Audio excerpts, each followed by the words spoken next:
Alors, approbation massive, d'après ce sondage. Néanmoins, c'est une mesure qui viserait un des fondements de ce que vous considérez être l'État-nation à la française, Pierre Birnbaum, le droit du sol. Alors, en quoi cette mesure s'attaque frontalement au droit du sol?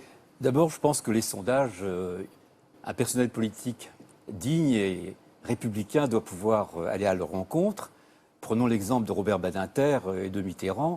Les sondages à l'époque étaient totalement hostiles à l'abolition de la peine de mort, et elle a quand même été abolie.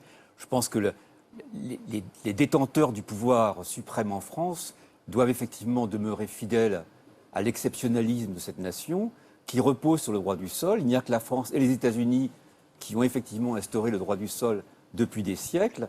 Toucher à cela est quelque chose de tout à fait dangereux. Si vous me laissez encore une seconde, je donnerai un exemple. Il y a quelques années, le président Sarkozy lui-même s'engageait dans cette voie.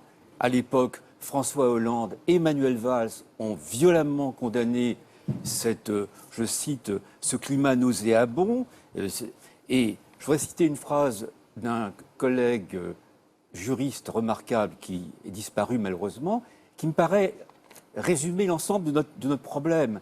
Il disait ceci, c'est Guy Carcassonne. Il disait ceci, je trouve cette phrase formidable. Dans notre Constitution, le mauvais citoyen demeure un citoyen. La nation ne le renie pas. La nation ne le renie pas, elle le punit. La nationalité fait partie de l'identité même de l'individu.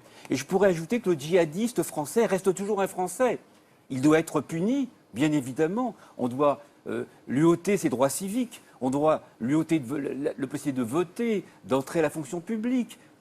On doit le déchoir de ses droits de citoyen, mais sans toucher à ceux de sa nationalité. Ok.